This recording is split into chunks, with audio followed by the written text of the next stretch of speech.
Welcome to the PlantFit Summit, bringing you the best in plant-based health and fitness. This is Luke and Toby, and today we have Dr. Nanci Guest. Dr. Guest is a registered sport dietitian who has completed her PhD in nutritional science at the University of Toronto. She also works with athletes as a certified strength and conditioning coach and helps athletes make the switch to a plant-based diet.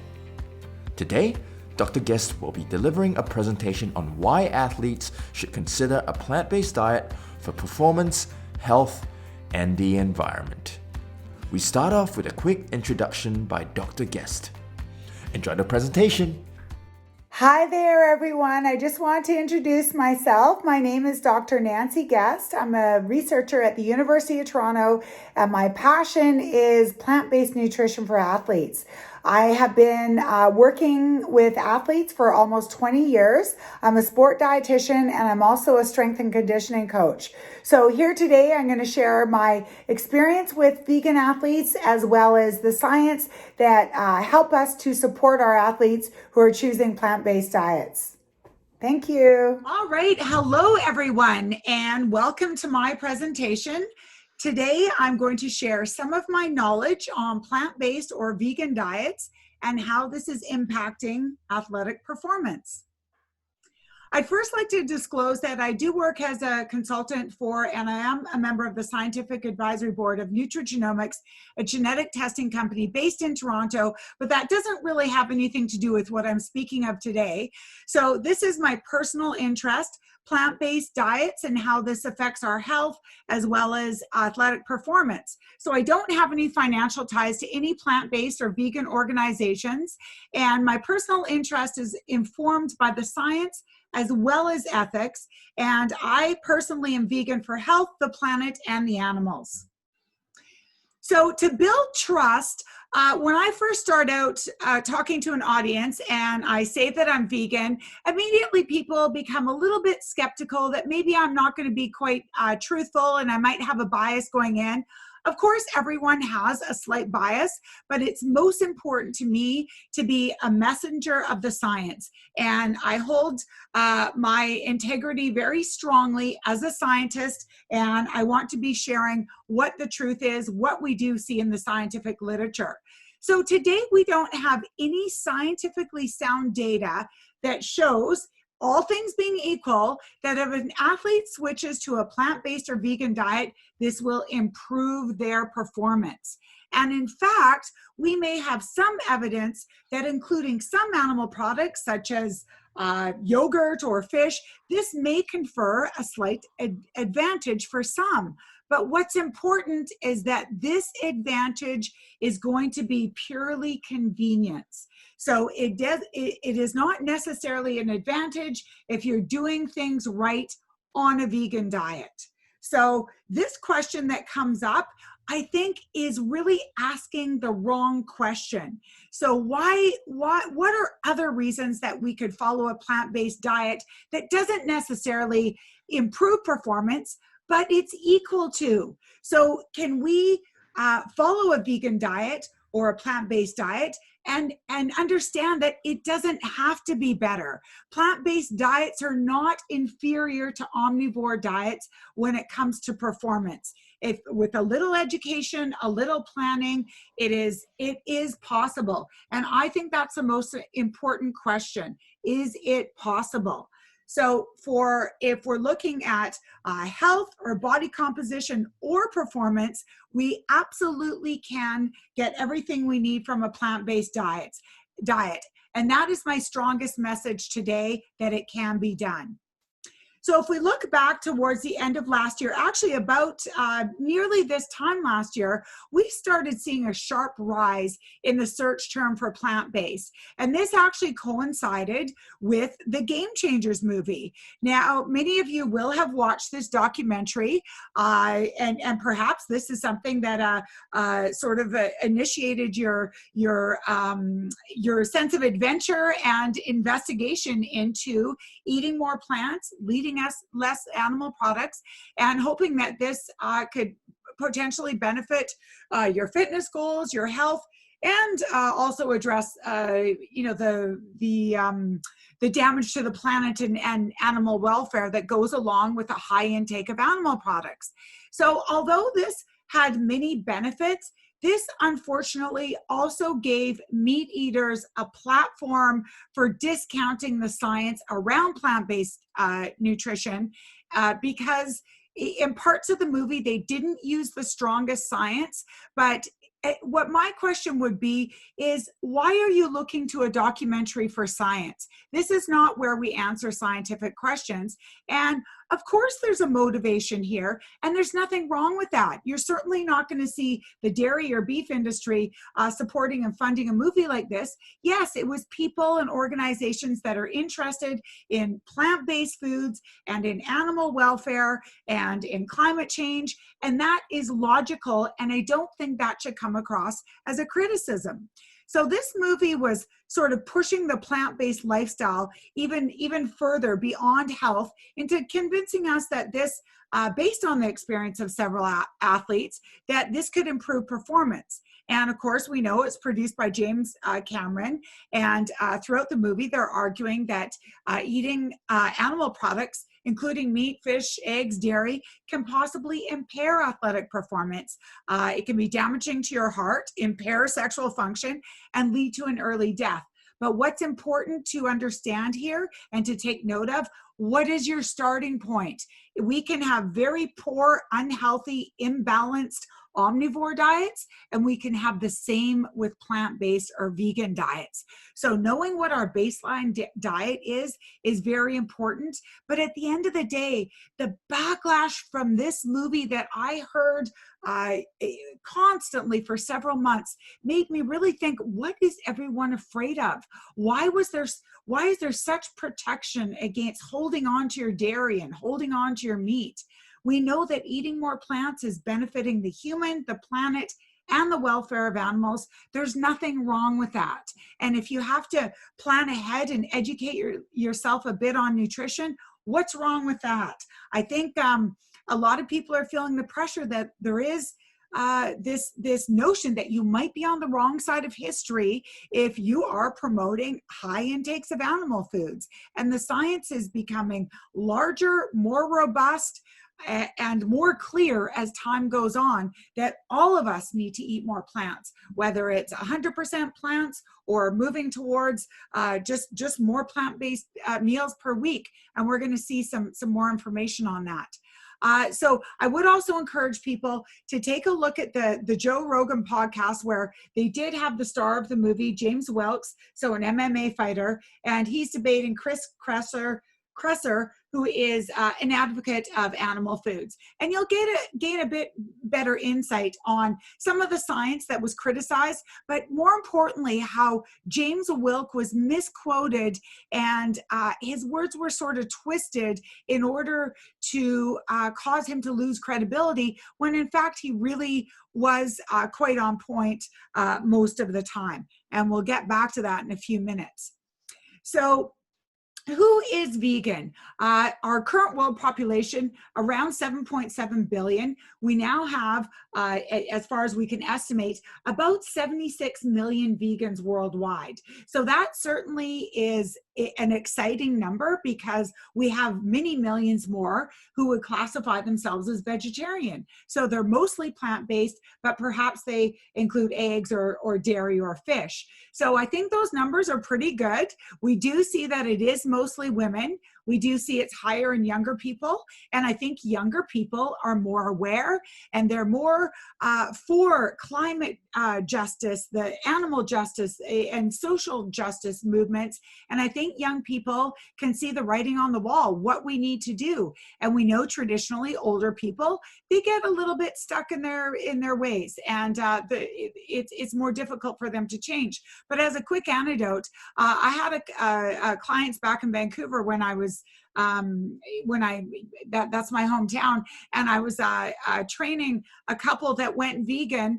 A retired physician and his wife went vegan when they were 76 years old, the wife, and 78 years old was the male, the retired physician. And their health was was very robust. Their fitness, their training, they completely overhauled their life in their late 70s and lived well into their 90s. And, so it just shows you can really change at any age. And I could do a whole other 2-hour talk on those two, but we'll move on. So as far as the sport type, we do see that veganism is higher in endurance athletes versus strength. And this would be because of that outdated notion that you need meat to build muscle and to get strong. You need to eat a lot of meat and animal foods, and you should be, throwing a slab of flesh on the barbecue every night. We know that that's not true. This is not opinion. This is the science. It is not necessarily to eat meat or other animal foods to build muscle. We do find that those that are participating in solo sports are more likely to follow a plant-based or vegan diet, and that is because of the pressure in a team environment. I've worked with many sport teams, and they eat together, whether it's in in the hotel, or it's in a restaurant, or a clubhouse, whether it's on the go. And there is sort of this feeling everyone eats similarly. They eat typically the same meals, and if someone is really needing a special order or eating differently than others, there can be some peer pressure, and there can be a bit of teasing going on. And for some people, that it can be a little bit too much to take. And I do find that this is very unfortunate in a male setting, because then you get that pressure and sort of that poking at your masculinity that, again, outdated, that somehow to be a man, you need to be able to fish and to hunt and to barbecue meat and to eat a big 20-ounce steak. We really need to change that definition of masculinity, and we need to make it a very safe environment for men to be vegan. And that's what I do in my practice. And I hear all kinds of stories, and you can even Google, the words masculinity and veganism. You'll get all kinds of articles. And it's very unfortunate that somehow a man being a man is being questioned because of what their diet is. Why do other people care so much what you're eating? We should leave people alone, unless their eating, of course, is doing damage to the planet, hurting animals, or hurting their health. But, and that's where we do have a good argument. It's not only about the health of the individual, it's about the health of the planet and the world and biodiversity and all the animals, even beyond the livestock that's killed for our animal source foods. Females, I find in this, again, in my practice, in my experience, feel more inspired, and they feel more confident with switching toward a plant-based diet. We do also see that there is somewhat of a higher socioeconomic status, but interestingly, education does not appear to affect dietary choices in ways that you might think. So that what the data shows is that no matter what your education level, you do have compassion, and you do have a care about your environment, about the world around you. Now, maybe you don't have access to the same amount of vegan choices and a variety of choices, but certainly the feeling of doing the right thing and that compassion is in all of us, no matter what our level of education, which is often correlated with income as well. I'm definitely seeing an increase in men in the 30 to 40 age range that are looking to make this switch, and they want to know how to do it to meet their health and sport goals, but also they want to learn more about fitting in when they adopt this eating pattern. And I think for those here listening, it's really important that we're creating that environment that we can really help promote this toward the male community. I just wanted to mention that there's so so many things going on in the world that are really trying to be supportive and create excitement and challenge people to just try, even if you're a meat eater, just try leaving out animal foods for a month and see what happens. And I love the growth of this challenge every year, Veganuary. And I love the numbers this year. We're going to save, as far as CO2 emissions, the equivalent of 450,000 flights and over 1 million animals. So of course, this was the past January, and we saw an even greater impact when we had people basically in lockdown, and we saw how much the environment could heal. But we could have similar impacts if we didn't have the same emissions and the same destruction happening from human activity. And also part of this would be the raising and transport of livestock. And we'll get to more of that in a minute. So as far as the definition of plant-based, this is very interesting.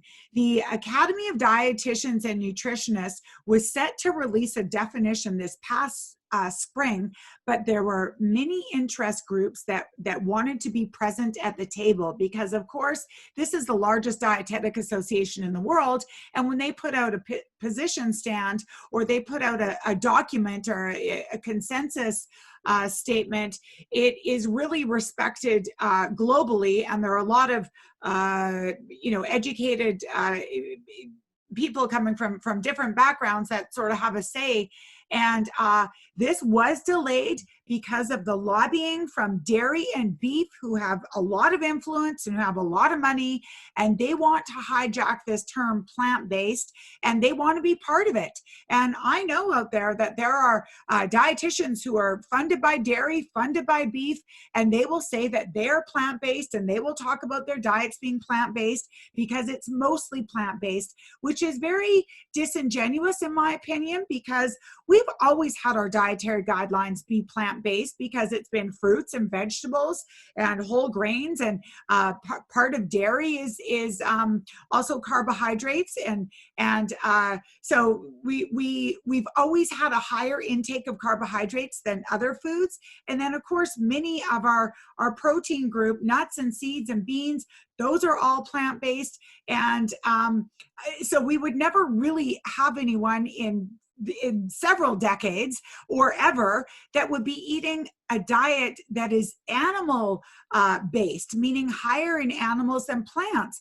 We have that, of course, now with some of these keto followers or carnivore followers, but of course everyone's diet is plant-based because of just what the food groups are. So you continuing to use this term is not very accurate, because you truly cannot have a plant-based egg or plant-based milk or plant-based meat. Of course, we have plant-based milk substitutes and meat substitutes, but we don't have a true plant source of an animal product, because that just obviously that's an incorrect statement.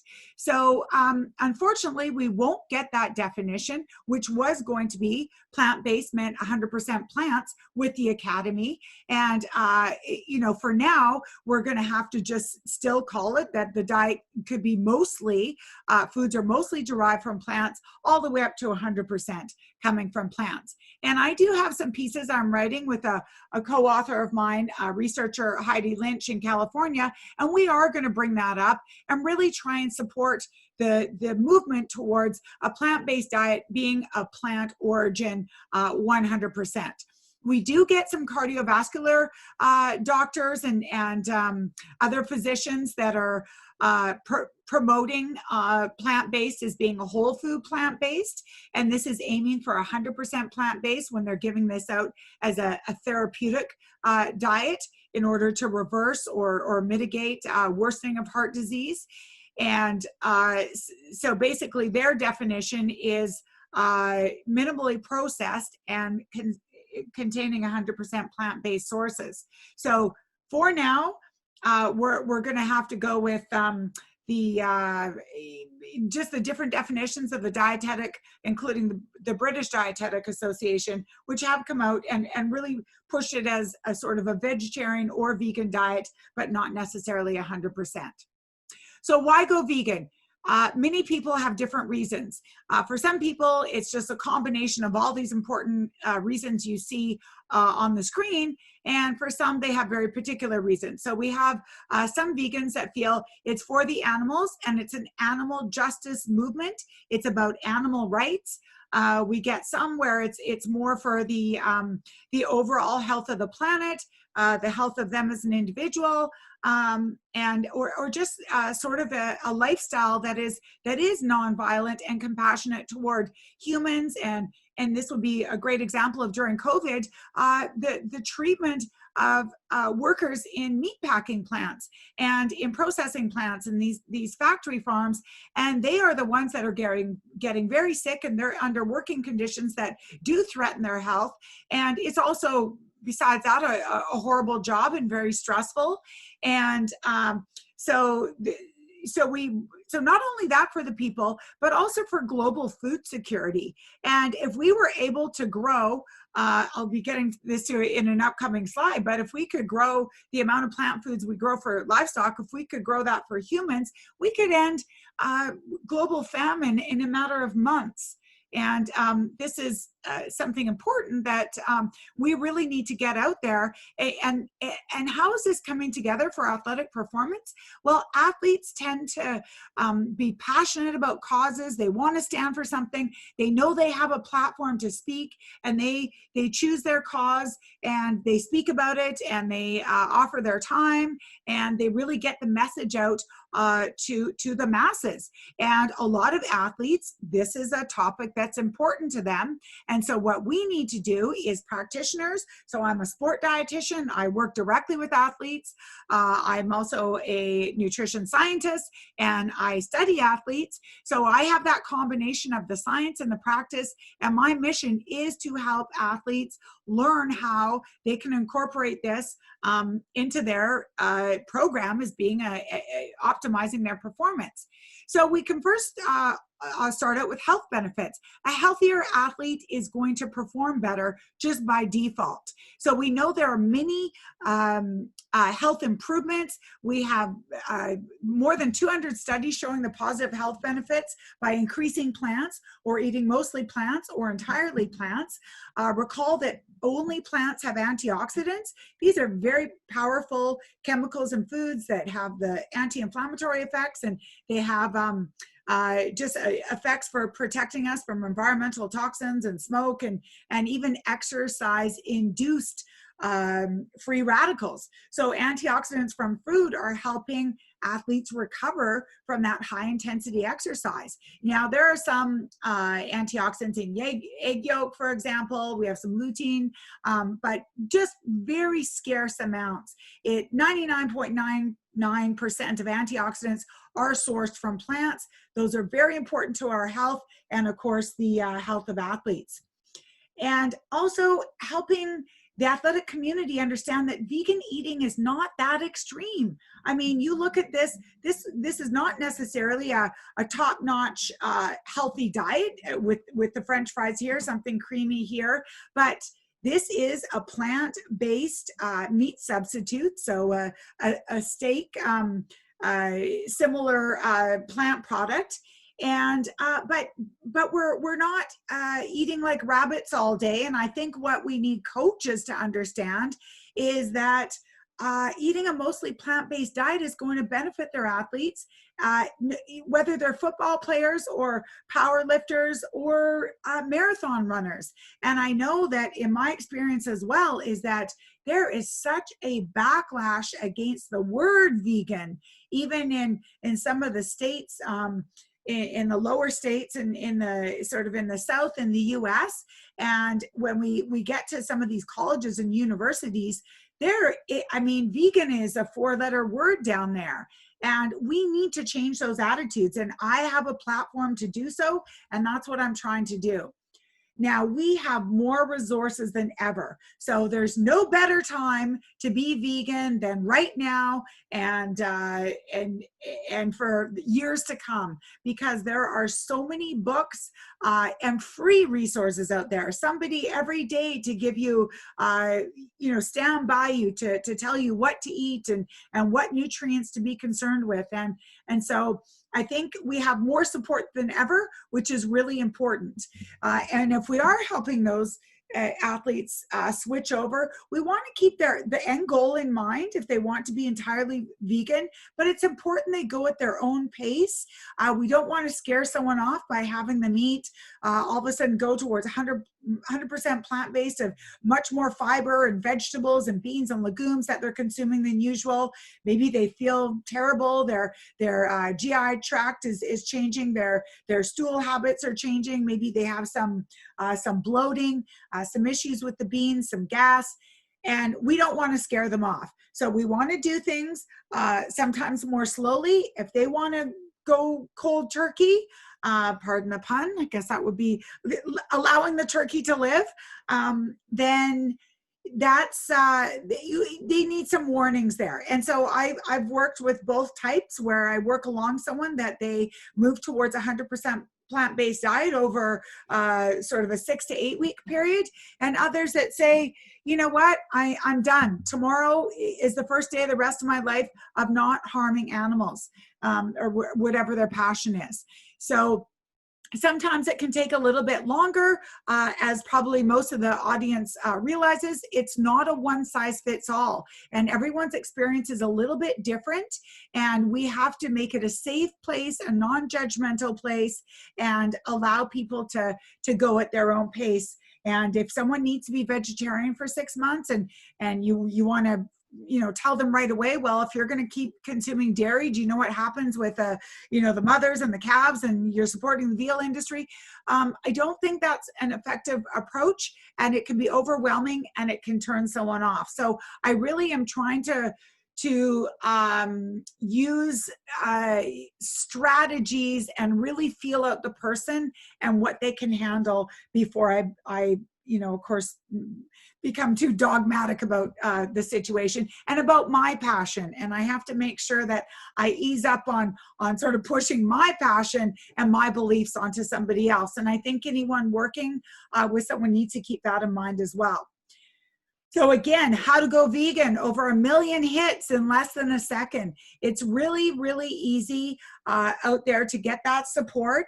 But one thing we do want to be mindful of is that a whole foods plant-based diet is really more of our goal than a lot of the fast foods we see and a lot of the junkier foods that we're seeing in the grocery store or some of the convenience stores. So it's okay that we have these other foods and we have these substitutes that we can use. So a substitute for milk or cheese or mayonnaise or meat.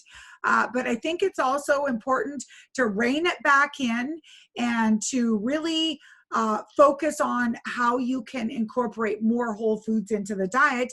And for athletes, because we're asking them to do more with their body than the general population, we want to make sure that they are putting the fuel in that's going to allow them to perform at a level that we want, which is outside of the norm at sort of those, especially when we get into elite athletics. So again, athletes, many of them have a platform to share their cause and to get others motivated, and ending speciesism is one of them. And many vegans will say that this is their number one reason. I mean, you look on social media, the hashtag for the animals, that's what it means, vegan for the animals. And this can be a real driver. And this is, for me, this is a big reason. And I think this also is very timely on the type of isms that we're facing in the world that we're trying to end with these social justice movements and equal rights and equal pay. And of course, at no time in history are we seeing such a change in such a movement in trying to abolish racism, or at least make things better, address it. And so we want to sort of tap into how speciesism is part of this. And, once we know better, we need to do better. And what historically was okay, many things are not okay today. And I think in the future, we're going to look back and think, other sentient beings on this planet, it's not okay the way we treated them. Just like the way we treated humans decades ago or centuries ago, or even the way we treat many human beings right now. Another important goal for those that are switching to a plant-based diet is our planet and the climate crisis. And as I mentioned before, global food security, but more about the environment and the planet and how this is impacting climate change. So these are also for health. So if this is one argument that I'll see a lot, is that, okay, don't bring in all these other causes. If we stick to nutrition and to health, then I know that me adding some of my animal foods are good for my health, and I feel better when I consume animal protein. And you can't tell me that if I'm eating fatty fish a couple of times a week, that's harming my health. And that is true. We do have evidence of some health benefits of animal foods. Probably the most striking would be fatty fish and omega-3 fats. But this is not helping the wild stocks of fish in the oceans. This is not helping our planet. It's not helping the climate. And the loss of biodiversity, because of course this food chain is interrupted when we're eating wild fish, or if we're causing pollution with our fish farming, and we're being destructive to natural populations. If some of these fish farms are the netting, they are actually in the ocean as opposed to inland.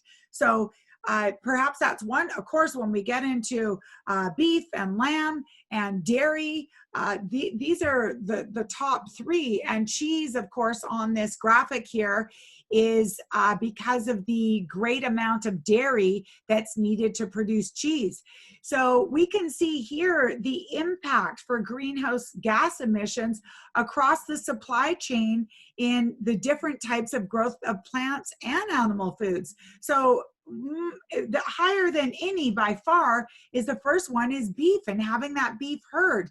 And so some of this cattle grazing regeneration and grass-fed cows, that again, if you tap into the research, it is really trying to whitewash, greenwash what the harm of the beef industry. And people are coming from the other side, are straight out coming out and saying that actually grazing the grasslands is reducing and sequestering carbon and helping climate change, which is just fascinating, because the science is in abundance telling us the opposite, but people are believing it. These are somewhat of conspiracies against the movement to eat more plants. And of course, because we have a lot of money and people don't like change. There's a lot of money in beef, just like there's a lot of money in oil. We don't want to switch from fossil fuels, and people don't want to switch their diets from their beef and their lamb and their dairy. So if we take a look at this on the next slide, so this is basically the same graphic, but it's looking at land use per kilogram of food product. So we can see that all the land that's needed for lamb and mutton and beef and cheese, chocolate's right up there, but most of this would be animal products. We can see farmed fish right here, but with a major reduction in beef, lamb, pork, and dairy, we could expand all of these plant crops and feed the world. So a lot of the plant crops, about 80% of soy grown in the US is grown to feed livestock. Some is for humans, some is for biofuel, but the vast majority is to feed cows so we can have steak. And that's just wrong to the extent that it is. If that could even just be cut in half to 40%, we would have a major source of high quality plant protein that we could ship over to those parts of the world that right now are dying of starvation. We have 1 billion people on this planet right now that are at risk of starvation, that they're not food secure, and they're at risk of malnutrition. And that's completely unacceptable when we look at the wealth of other parts of the world. Pollution is something else that's affecting our health.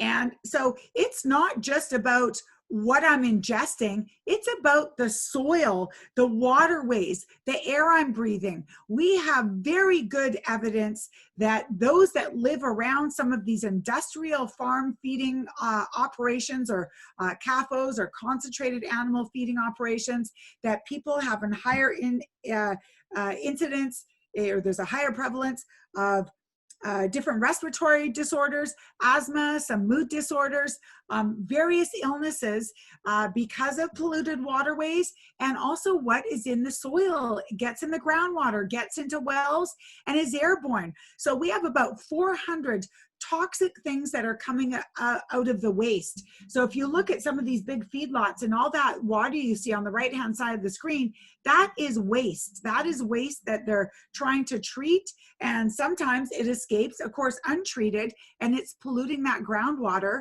And it's one of the major pollutants there is the ammonia, the nitric oxide, and there's other very harmful chemicals that are toxic to human beings that go uncontrolled, because there are so many of these farms that they cannot be policed effectively. So no one is coming in and looking at best practices and making sure that they're following the regulations. And sometimes if there's a spill into a river, nobody knows about it. And certainly the farmer isn't going to go broadcast it to the public news that they had a spill and that the river's been polluted, because this can end up in fines of tens of thousands or even hundreds of thousands of dollars. So this is very problematic. And you can see here, dead fish, that is an effect of these industrial farms. And sadly, about 75% of our at-risk species, so that are in the red zone of being threatened or endangered, 75% of that wildlife is directly impacted by animal agriculture. That is a very big number. So that is a direct threat. And so this is another way that we are affecting our health, that if we can't see, if we have mass extinction of animals, that's something that affects my mental health, children's health, your grandchildren's health. All of these things are not just about the health of what I'm ingesting, it's everything in my environment, including what I'm ingesting unknowingly and unwillingly through the airborne toxins. And this also includes antibiotics that we see are airborne in the soil and in the waterways. But we need to be cautious and not make blanket statements about animal consumption risks. And this really causes vegans to lose credibility. So here's an infographic here that for the most part is accurate and educational, but we do have to be careful about the linking to certain diseases and some of the numbers. And as a scientist, I can end up having battles on social media in the same day I'm battling omnivores and I'm battling vegans, because both of them are extreme and both of them are using very poor science to make their point. And often the facts are somewhere in the middle. But we don't have to be misleading. We don't have to be sharing misinformation. We can win this battle on facts. And everyone needs to know that the science is on our side. And we need more science, we need more education, more awareness out there. But certainly, everyone can feel good that the science is on our side, and also the impact and of the planet and the animals and the people. We are doing something good. We're not trying to hang on to something that's damaging, even though it might result in a small amount of good for convenience or taste. The only thing we can't argue with that's subjective is the taste of animal flesh or animal foods. And other than that, there's really nothing that could support a high intake or even moderate intake of animal foods. People need to cut back. So some of the questions or comments or concerns that are thrown out to athletes, and I see this very commonly, and I'm just going to go through some of those. Of course, the big one, where do you get your protein and some of these micronutrients? And if you are a good athlete, you probably haven't been vegan for long. I do like to show one of my friends on social media, Nick Squires. He's very active on Twitter. I think he had about 30,000 followers, and unfortunately Twitter shut down his account for some reason, so he's back to a smaller group, but I think he's pretty popular on Instagram as well. And he is just really one of those examples that we can look to. He started powerlifting back, playing hockey for a number of years prior to 2013. As he worked on his powerlift, his record as a hockey player was 225 pounds. He had been vegan, or he went vegan the next year, and he started more seriously powerlifting as a sport a few months after going vegan. And so for the past 7 years, this coming in 2021, he has been vegan, and his personal record is 675 pounds. So he has increased his deadlift by 450 pounds training as a vegan. And so nobody can tell me that all of those gains were because he ate animal foods in the first 19 years of his life. That simply isn't the case. We know that we have many examples of athletes that have been vegan since birth, since childhood. So certainly, if you're able to increase your deadlift by 450 pounds, and another criticism is, oh, he must be using steroids. Even if he was using steroids, he's breaking records and he's beating guys that are eating meat and using steroids. But he actually competes in natural competitions.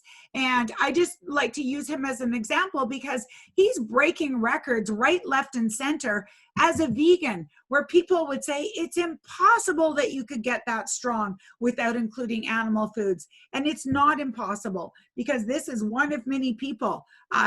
There are thousands out there who aren't on social media, and in various countries that are not tapped into what the social media is in other countries, and in the English language, of course. So there's many out there. And me personally, I work with a professional UFC fighter that's been vegan since childhood, a couple of sprinters, a couple of hockey players, a bodybuilder. I have various clients that are powerful, strong athletes, males and females, that are 100% plant-based, and I guide them. And really, it's easy. Once you make the commitment with a bit of education, it is quite easy.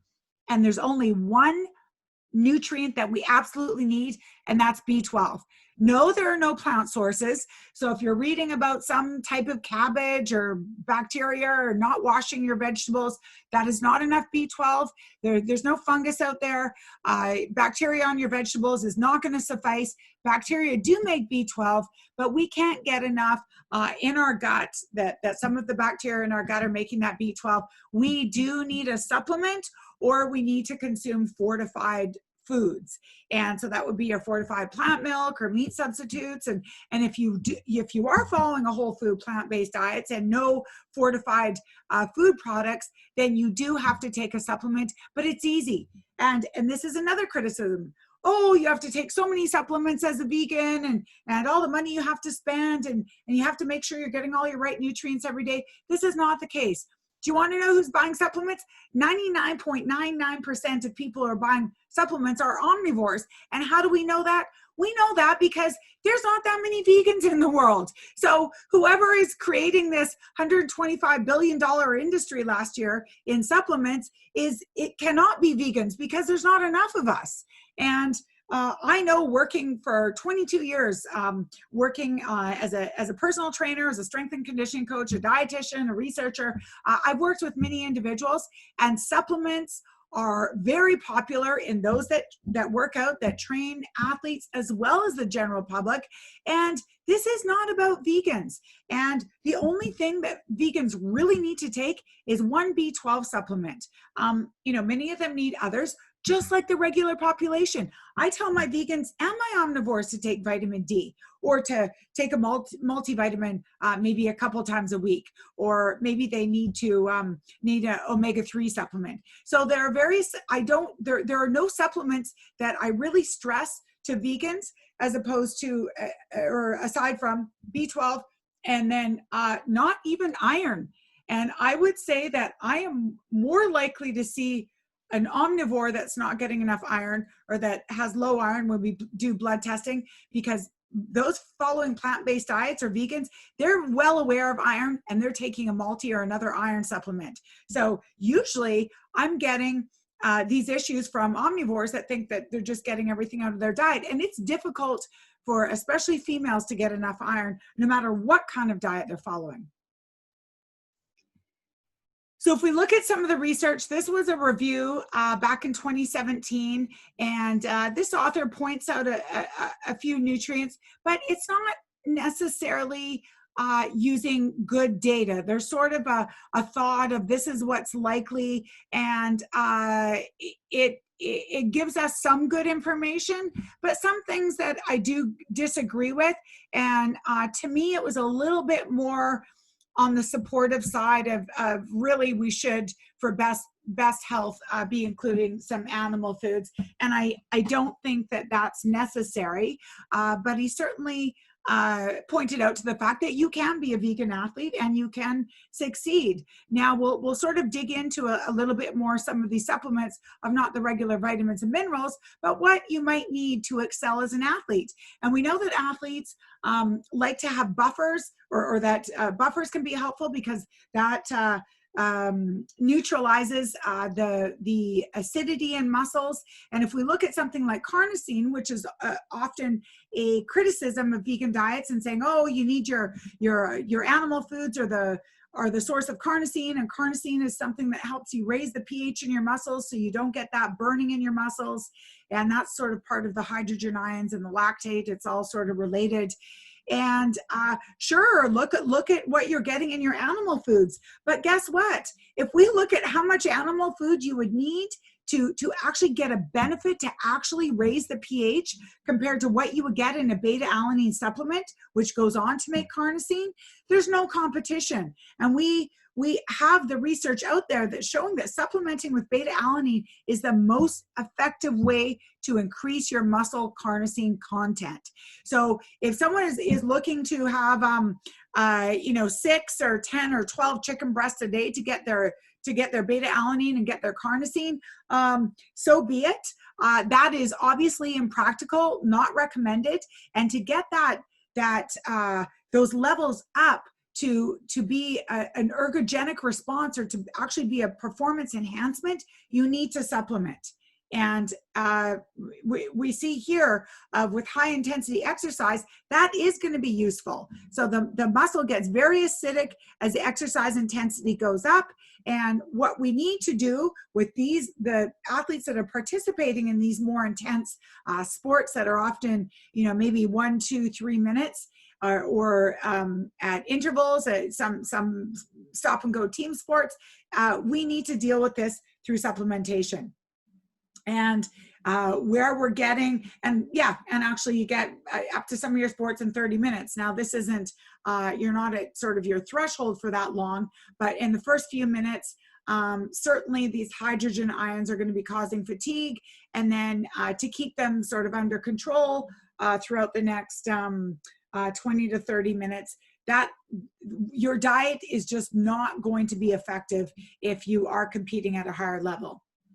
Same thing is happening with creatine monohydrate. So we know that when we combine creatine with resistance training, the supplementation is going to enable athletes to train at a higher level or a higher intensity. And this is going to lead to greater training adaptation. So you're going to get more from your muscle work in the gym because you can actually lift, you can get a couple more reps in. And we also know that during high intensity short-term exercise, sort of that stop and go, let's say hockey players, for example, that they're relying on that anaerobic or without oxygen system, and this can be advantageous to have more creatine, because you can generate the phosphate and the ATP more quickly if you have some in store. So this creatine is basically helping you store those phosphate ions that are ready to go. And remember, ATP, or A and triphosphate, that's the TP, that is our currency for the muscles to contract. So we definitely know that this is, we have hundreds of studies now showing that creatine supplementation is benefiting high intensity training, and it is allowing gym goers to build more muscle, to get more volume in the gym. However, you must take a supplement. Again, if you look at the amount of animal flesh that you would need to consume to have the same effect as a scoop of creatine, it's impractical. Unless you're a carnivore, which of course is this horrendous new trend in diet, where individuals are consuming entirely beef and beef organs and salt and zero plants, then 2.5 pounds of steak per day might be doable, but those are not going to be athletes. You cannot have top performance without carbohydrates and without plants.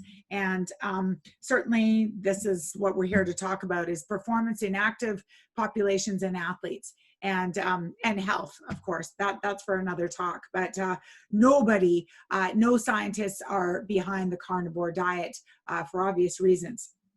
So if we look at this systematic review, what they did find is, in fact, that the benefits of creatine supplementation tended to be the same. So if you supplement, so what the hypothesis was is that, well, hey, if vegetarians are that much lower because they don't eat animal flesh, which is a source of creatine, if we give them supplements, they're going to have a bigger rise in creatine and they're going to get a bigger benefit. That was not found to be the case. So that means that if you are looking to get that ergogenic or performance enhancing benefit from creatine, it's not going to come from your diet. It's going to have to come from a supplement.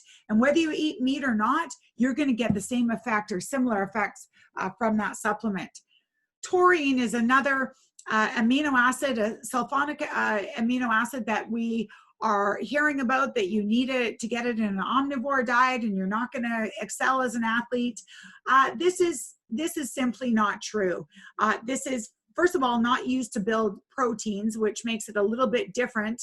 And it's also an essential amino acid, conditionally essential, that if you're getting enough of other amino acids that we get easily, they can make taurine. So even though it's found in some foods, we see that healthy individuals some animal foods, we see that healthy individuals are producing the minimal requirement, and deficiency is very rare. So this is really taking this amino acid out of context and trying to say that really you can only get adequate levels if you're following an omnivore diet. Omega-3s, this is very interesting. I wish I could do a whole talk on this. We really don't have the data to show that you need a direct source of DHA. Of course, it's an easy solve. Vegans can take algae supplements, and they can get their omega-3 fats in stronger doses and in the direct form of DHA and EPA as a supplement. But vegans are traditionally consuming the plant ALA, which then gets turned into EPA, which then gets turned into DHA. And those appear to be, we see in the literature, to have the benefits for brain, for cardiovascular disease, and anti-inflammatory effects, and certainly in toddlers and infants. And we do see a bit of a threat that if mom is vegan and there's not much DHA in her breast milk, there is perhaps a risk to cognitive development in her toddler when they're measuring this at 3 and 5 years later, if she went through her pregnancy and as a vegan. And so that is something I think we need to be careful in the developmental years and in that area. But for adults, we see here in this one study that actually the serum DHA in vegans in female vegans was higher than fish eaters. So we don't seem to see a problem when we're comparing fish eaters, meat eaters, vegetarians, and vegans. And so this is important information that it looks like vegans can make enough. And when we have an excellent lipid researcher at the University of Toronto, Dr. Richard Bazinet, who is studying some of this and showing that just because DHA is not raised when you consume lots of ALA omega-3, which is your walnuts, your canola oil, your flaxseed and chia seeds, hemp hearts, all of that, just because your DHA levels don't go up, it doesn't mean that you don't have enough.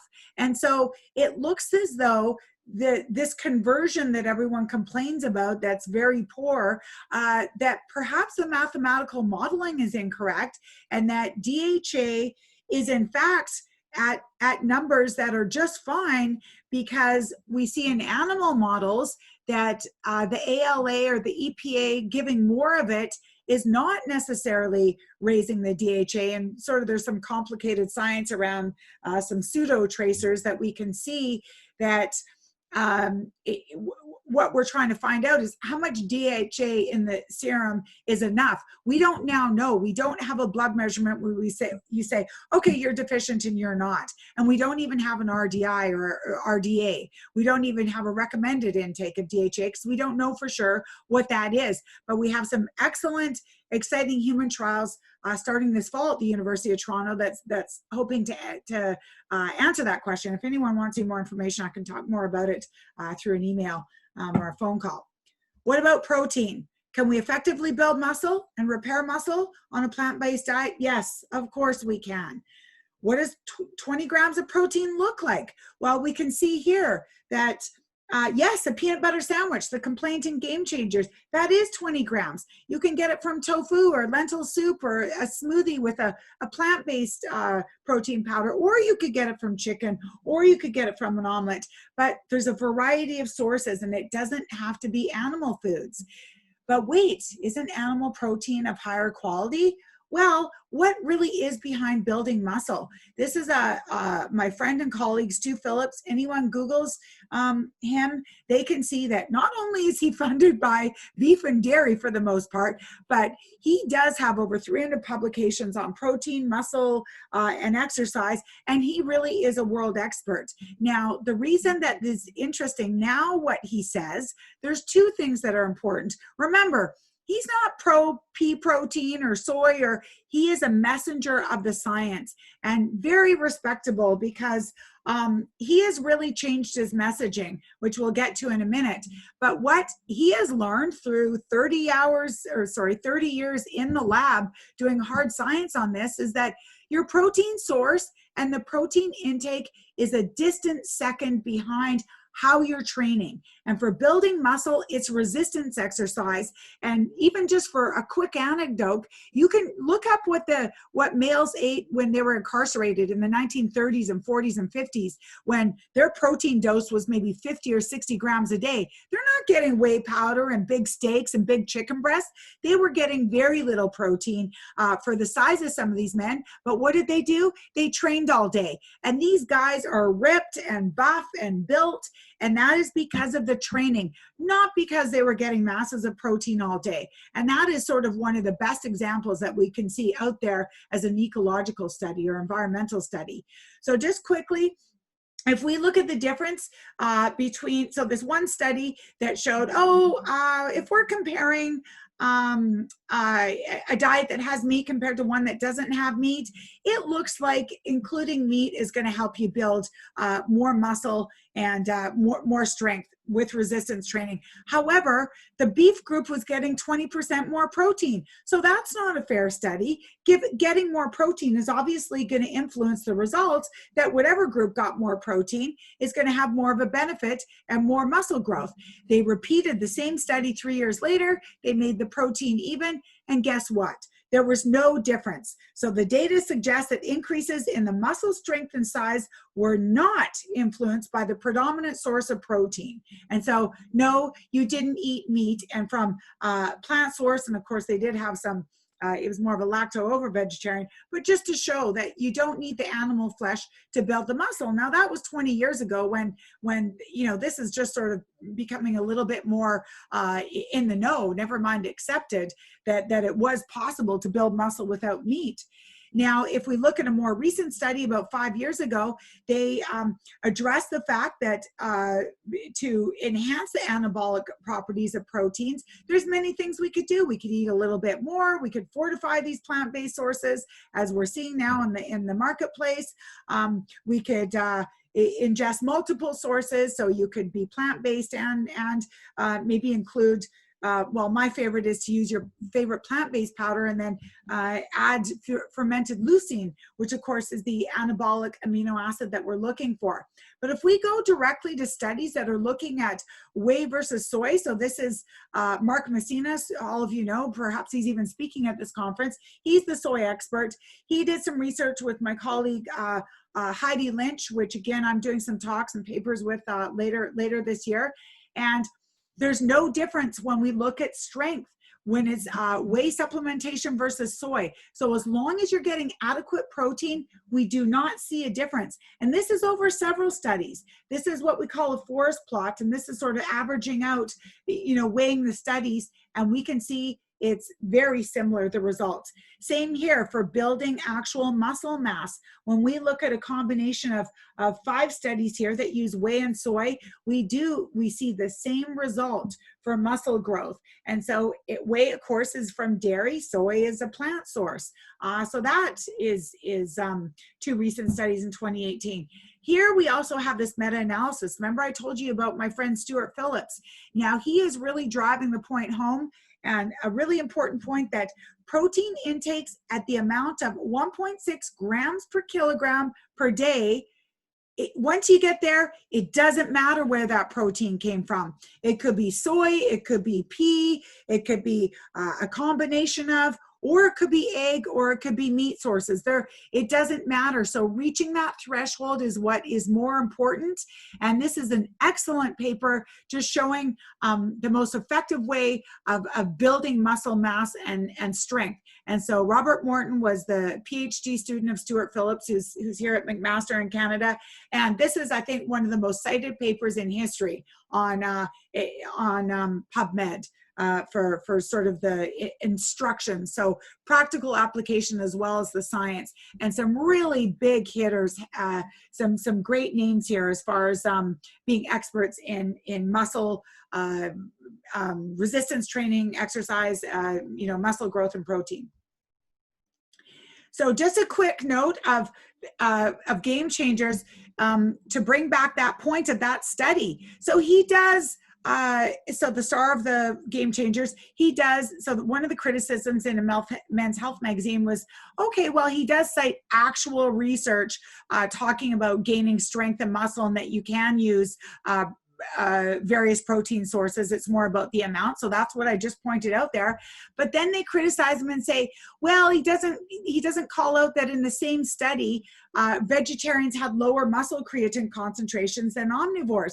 But I just showed you that the creatine, it doesn't matter what the concentration in your muscle is, that is not going to enhance performance. So if I have a bit higher or a bit lower, that's not affecting my everyday life. Now, creatine has some other evidence of other benefits, and I think it may be a good idea to supplement, because we do see it could be help with cognitive health, and it sort of goes beyond muscle. But this, again, they're criticizing him, and there was no evidence in this statement that they've made, nor in that paper. So anyway, it just goes to just an example of how you really have to know the science and critique the papers and analyze what popular media talks about, because if you dig in a little bit, we see that a lot of this anti-plant-based sentiment is not rooted in solid science. So I just to wrap up, a recent paper is a vegan diet detrimental to an endurance or muscle gain, just in 2020. So this published about 4 or 5 months ago.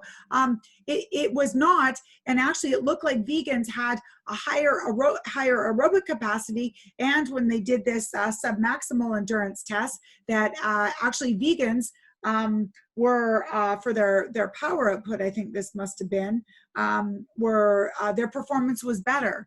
Now this is, yeah, and then this in the muscle strength, neither was significant. So here for muscle strength, an omnivore diet was not superior. And if you go to the gym and you were to walk around and ask the guys if that's possibly true, they wouldn't believe you. But this is the actual science of it. Oh, sorry, I know what that was. This was so this was time to exhaustion, and so the vegans lasted longer. And this was a replication of a study done in 2016, which also showed that aerobic capacity, or VO2 max, was higher here in female vegans.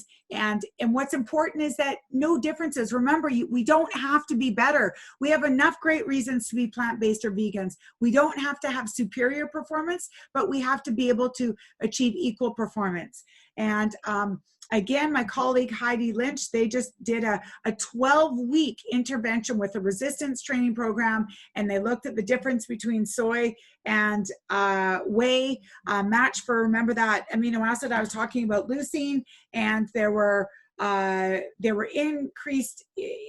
increase in muscle and strength that was comparable. So it was not higher in the whey group. Lastly, just a protein study, again, showing that you can build muscle even on potato protein. And so to wrap up, I think there's other speakers talking about soy, but we need to get rid of that fear of the unknown.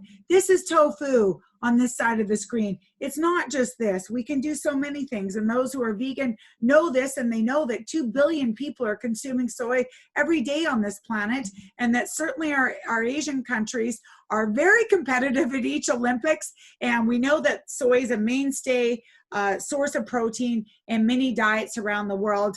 And just lastly, that this athlete's plate that we use with athletes to design diets is very shortly coming out with a plant-based option on how to make your athlete's plate plant-based.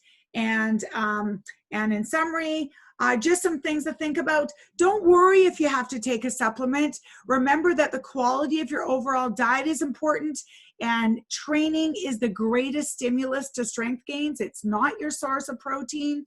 Supplement strategies, talk to a sport dietitian, just get some information. If you're motivated, that's the biggest step.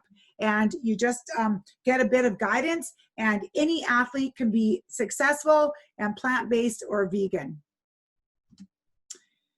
And that's it. So although we have, we need more research in this area, it's really about the quality of the diet. So more whole foods, not being the vegan who's Doritos and Coke. I don't see that with athletes. I see that with my regular folks, but the quality of the diet matters. And remember the question, is it possible? And yes, it is. All right. Thank you for your time. We hope you've enjoyed this presentation. A wise man once said, "You make a new life by making new choices."